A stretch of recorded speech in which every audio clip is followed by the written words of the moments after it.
Donne-moi ça, toi. Donne-moi ça.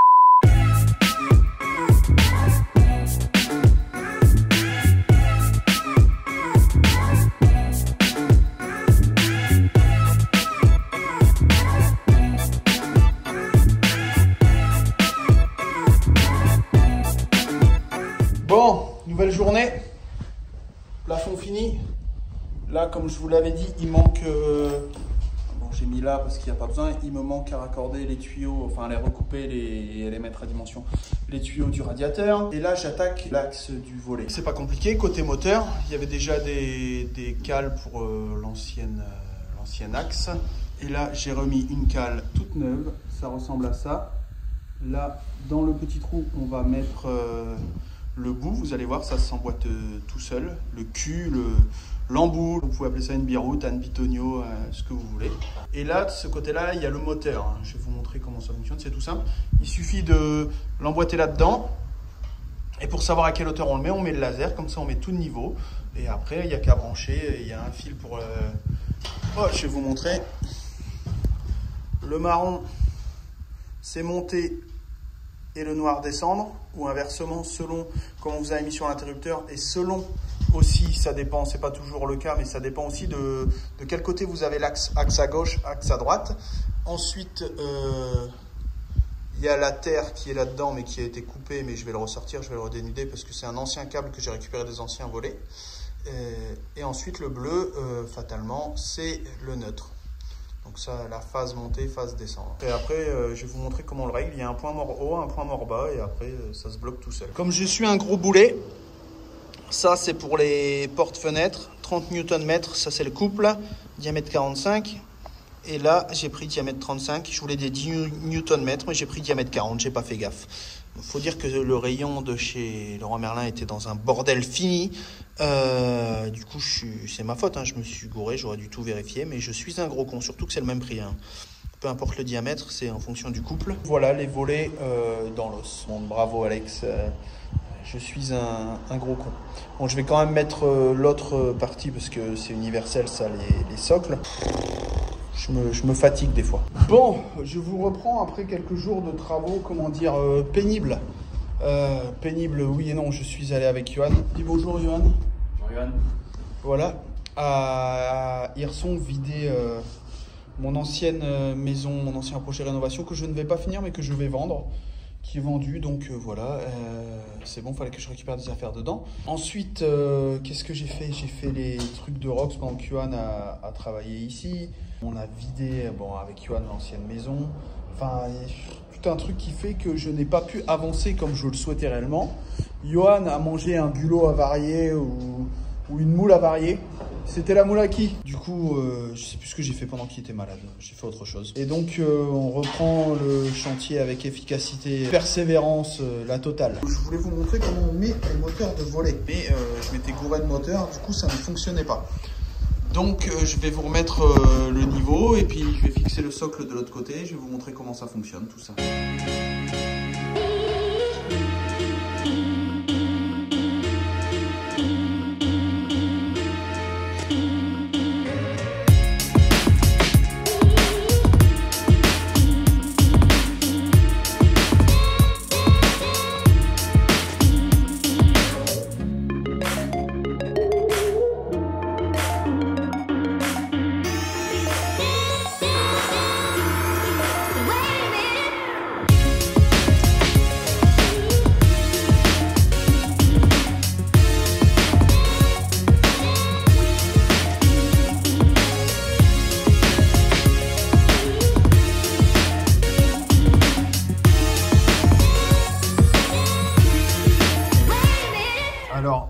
J'ai mis une boîte de dérivation. Ça, c'est ce que j'utilise à la place des dominos. Ça s'appelle des Wago, des Vago, vous appelez ça comme vous voulez. Comme j'ai pas de chance, selon si vous mettez votre moteur à gauche ou à droite, c'est le marron sur le noir, et le noir sur le marron, ou marron sur marron, noir sur noir, c'est pas grave, c'est montée-descente. C'est inversé selon si vous mettez votre moteur à gauche ou votre moteur à droite. Ça, c'est ce qu'on appelle les réglages point mort haut, point mort bas. Le point mort haut, c'est pour qu'il s'arrête de rembobiner. Et le point mort bas, c'est l'endroit où il s'arrête de descendre et ça se règle avec une espèce de clé Allen une espèce de crayon avec une clé Allen au bout. Ça se fait aussi avec une clé Allen, mais c'est beaucoup plus pénible. Et donc je vais le faire tourner un peu. Et ensuite je vais venir fixer ça, hop, là-dessus. Voilà, comme ceux des anciens, j'ai pas envie de les changer, ça se fixe aussi. Et comme il est un peu court, je pourrais pas faire de système anti-soulèvement, mais bon, j'ai des verrous sur les volets si jamais.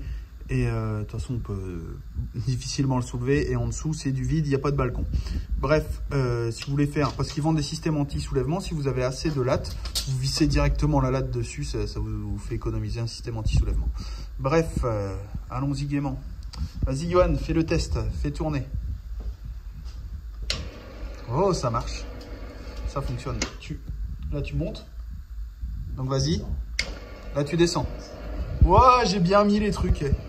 J'ai eu le nez creux en me disant, comme j'ai pas de chat, je vais inverser tout de suite. Voilà. L'ici dont je vous parlais, c'est ça. Au bout, c'est une clé Allen de 4, 3, 4.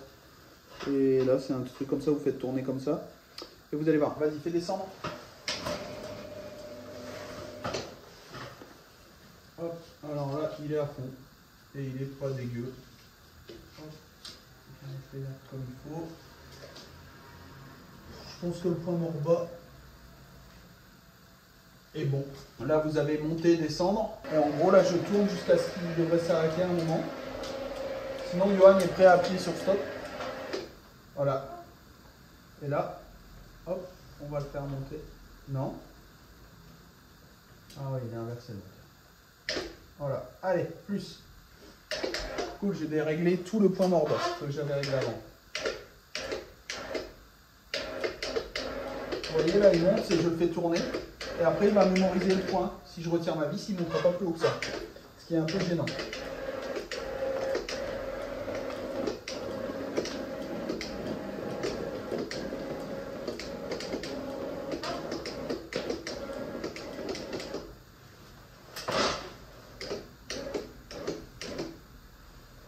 Faut que je fasse gaffe parce qu'il y a des butées en plus dessus.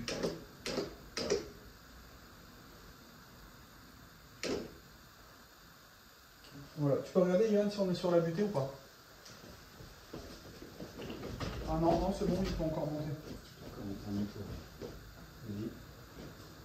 Un petit peu. Ah, vas-y, vas-y. Un peu. Faut pas qu'il touche, hein. Il reste combien? Il reste 3 doigts. Faire un peu, 2 doigts.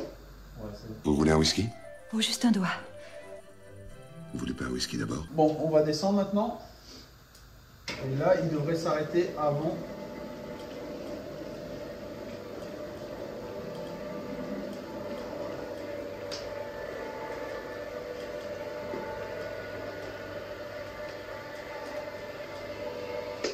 Voilà, il est arrêté avant parce que j'avais touché. Hop. Et là, on va le faire redescendre.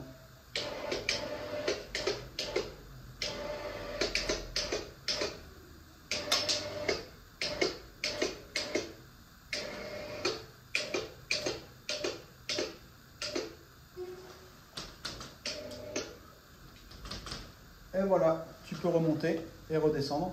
En fait, je fais un test pour voir si c'est bon. En général, c'est bon, mais des fois, il faut faire un petit ajustement. Comme on a touché aux 2 points morts, ça bouge. Normalement, non. Mais j'ai déjà eu le tour. C'était I Want to Believe, les extraterrestres.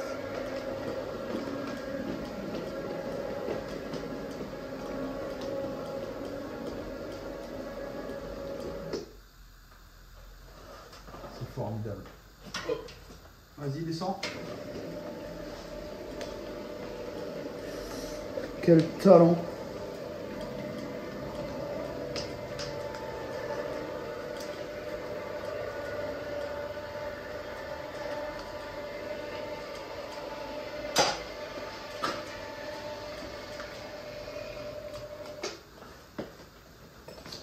Ah là là.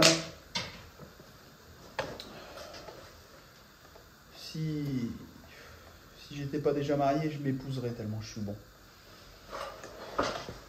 J'allais sortir un truc plus salace, mais... Prochaine étape, on va mettre un petit peu de laine de verre là. Normalement, ça fuit pas, mais je retesterai après. Je démonterai un bout du placo pour passer ma main pour voir s'il n'y a pas d'eau. Parce que je peux pas, j'ai pas encore l'eau. Donc je peux pas mettre les radiateurs sous pression. Enfin bref, je vais mettre le placo et je ferai pas les calicots au cas où il y a un problème. Mais normalement, ça devrait jouer.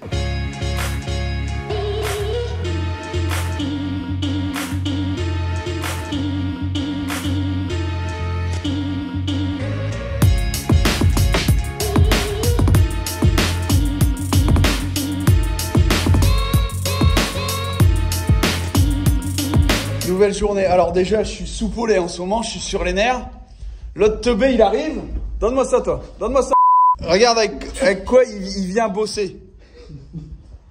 Il a pas honte, hein? Ah ouais, ah ouais. Attends, t'es merde ici. Oublie rien, allez, dégage. Voilà. Voilà. Trophée de chasse. Et il est content. Ça sonne et il est content. Et la lumière fut dans cette pièce-ci avec télérupteur, bouton poussoir. Parce que, comment vous expliquer que là, ça va être la tête de lit avec des lumières qui pendent comme chez nous au-dessus des tables de chevet, là-bas, là-bas, et je veux que tout soit éteignable des têtes de lit, c'est-à-dire qu'à chaque tête de lit, vous pouvez éteindre la lumière du plafond, votre table de chevet et la table de chevet de celui qui dort à côté de vous. Pour ce faire, on utilise des télérupteurs. C'est des boutons de cage d'escalier en fait, parce qu'avec des va-et-vient, on peut mettre que 2 interrupteurs dessus. Donc là, c'est des boutons poussoirs avec des télérupteurs. Donc c'est un peu plus pénible à mettre en place parce qu'il faut tirer 5 brins avec la terre depuis le compteur et un va-et-vient pour chaque table de chevet, parce que les tables de chevet, ça sert à rien de les allumer en entrant dans la pièce. On allume généralement la lampe du plafond. Et idem pour les volets. Les volets, on les ouvre, on les ferme en entrant dans la pièce ou en sortant de la pièce. Bref, on va tirer du câble. J'ai déjà commencé, j'ai tiré des gaines, j'ai passé les trucs, j'ai fini assez tard. Et comme je disais en story Instagram, cette semaine, enfin la semaine dernière, parce que là on est lundi, j'ai dû faire 85 heures de boulot, donc j'ai un peu mal au bras, je suis un peu fatigué. Parce que, disons qu'on a quelques soucis qui sont extérieurs à la rénovation et extérieurs à cette société-là. Mais on vous en parlera plus tard. Ou quand la vidéo sera sortie, j'en aurai peut-être déjà parlé sur Instagram ou des choses comme ça. Mais disons que je suis un petit peu soupolé en ce moment. J'ai un peu un reflux à l'intérieur de moi qui fait que j'ai beaucoup de haine et de ressentiment. À un point, je pense que si ça explose, ça va aller très loin, très très loin, donc voilà. Je vous expliquerai plus tard. En tout cas, cela ne nous regarde pas.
L'heure d'installer des doubles boîtes pour les doubles inter et les doubles prises. Donc voilà à quoi ça ressemble. Je prends la scie cloche, je trace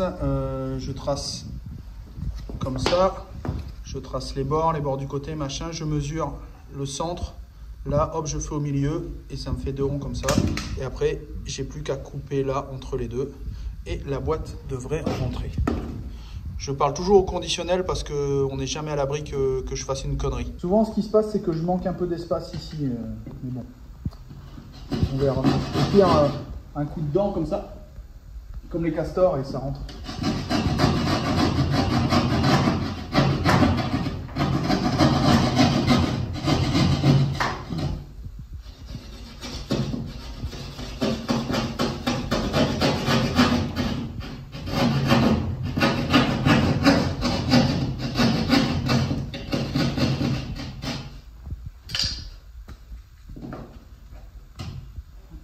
Ah, on est vraiment au millimètre. Hein.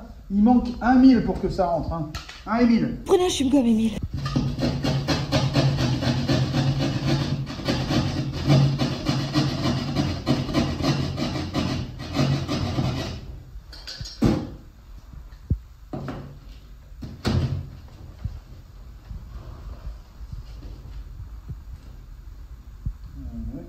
pas l'air très bien nivelé. 43,6 en haut. 43,8. Il y a 2 mm. C'est bien ce que je pensais. Et 1000 mm. Voilà. C'est merdé. Heureusement qu'on peut jouer un peu. Là, vous avez deux options. Ou vous mettez la plaque à la poubelle, qui serait complètement con. Ou alors, vous venez limer un peu là, et limer un peu là. Ou que là, ou 1 mm de chaque côté, ou de là, ou un là, ou de là, ou un là. Et... Enfin bref, vous avez compris.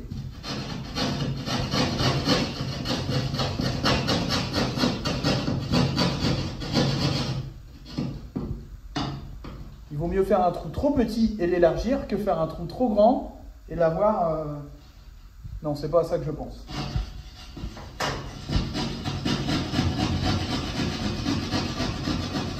Vous voyez, il y a Johan qui est en train de tenir la caméra. Et vous êtes en train de vous dire, le pauvre, il est tombé avec un fou. Mais il a raison, mais il le savait. Mais il aime ça. C'est ça le truc. 4,7. Waouh. Un fou perfectionniste. Un fou qui a le compas dans l'œil. J'ai encore une cicatrice d'ailleurs. Je me suis foutu une fois le compas dans l'œil pour voir si c'était comme ça qu'on faisait. Ça a merdé. Faites pas ça chez vous. Bon voilà, j'ai oublié qu'en bas c'était pas la même boîte parce que celle-ci d'origine il me reste des vieilles boîtes qui n'ont pas de séparation plutôt que devoir casser des nouvelles boîtes avec des séparations. Ça fait beau, hein, ça fait Predator.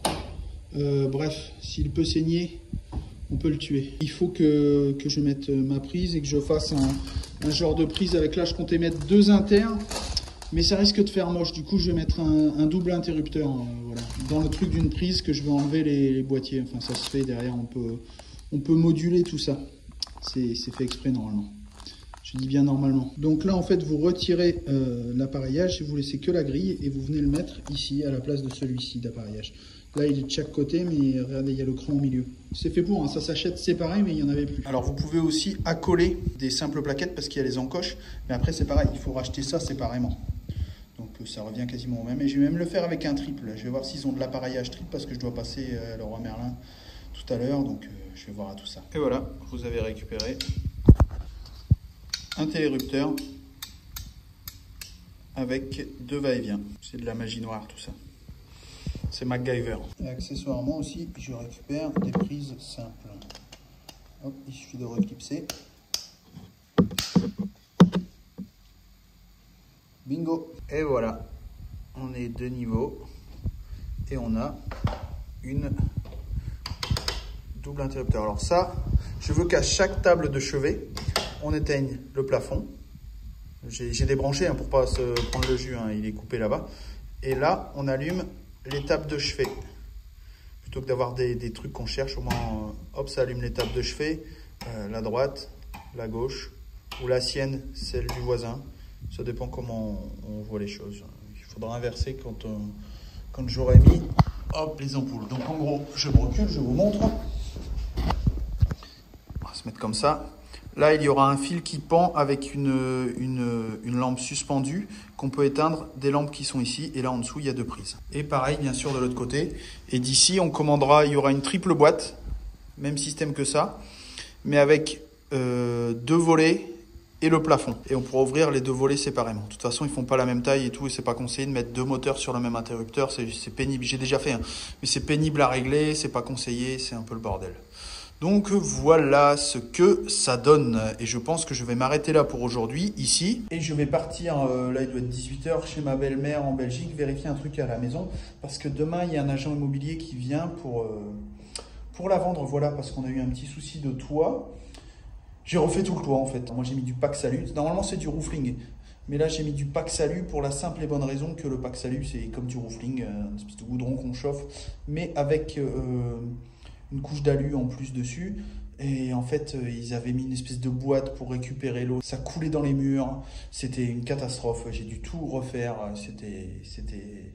C'était le brun, comme on dit dans le Nord. J'ai dû refaire le plâtre et la peinture, fatalement à cet endroit-là, parce que chez ma belle-mère, c'est ce qu'on appelle du plafonnage, c'est-à-dire c'est le plâtre qui est directement sur les murs.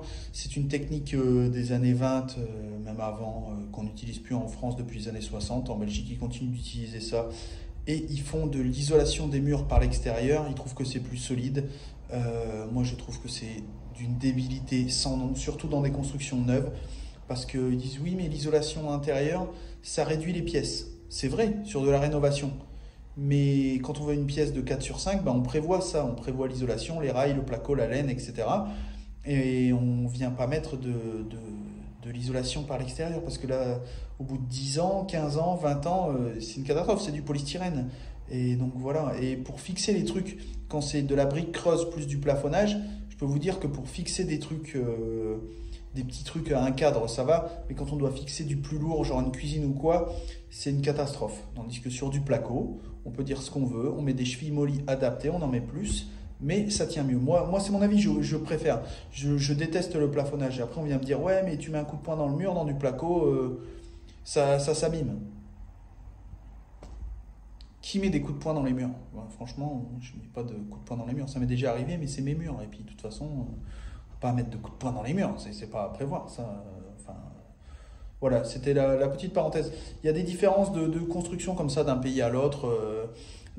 En Belgique, c'est plutôt le plafonnage plutôt que le placo. En France, donc on utilise le placo. Les normes électriques sont pas pareilles, donc je ne touche pas à l'électricité. Enfin, si, changer des prises, des trucs comme ça, mais je ne fais pas d'électricité complète comme ici quand je vais en Belgique, parce que je sais pertinemment que je ne vais pas respecter les normes qui sont dans le pays. Quand vous allez en Angleterre, c'est encore un autre délire. Les fenêtres à l'ancienne qui s'ouvrent vers l'extérieur, enfin, c'est pas partout pareil. Comme il y a des grosses disparités en France aussi, selon les régions où on se trouve. Mais voilà, c'est un peu, il y a des différences. Du coup, tout ça pour dire que ça m'a bien cassé les pieds, l'histoire du plafonnage, parce que quand vous avez du plafonnage, vous avez un dégât des eaux. Le plâtre, c'est bon, c'est foutu, il n'y a plus qu'à remettre du plâtre sur tout le mur. Tandis qu'une plaque de plâtre, ça se voit, c'est humide, etc. Ça fait des auréoles. Vous changez la plaque de placo, ça prend pas longtemps. Ou alors, vous laissez sécher le placo, vu qu'elle est fibrée à l'intérieur. L'avantage, c'est que c'est fibré et que c'est dans du papier. C'est une couche de papier, donc ça s'abîme beaucoup moins vite, mine de rien. Même quand on met des coups, etc., avec, je sais pas, moi, vous transportez une planche, le placo s'abîme beaucoup moins vite que le plâtre en lui-même, parce qu'il est protégé par une feuille et qu'il est fibré. Bon, il y en a qui fibrent aussi le plafonnage. Mais bon, voilà, il y a des disparités. C'est pas une critique, c'est juste mon avis personnel. Vous pouvez me dire ce que vous en pensez. Il y a beaucoup de gens qui préfèrent le plafonnage, mais moi, je déteste ça. J'ai horreur.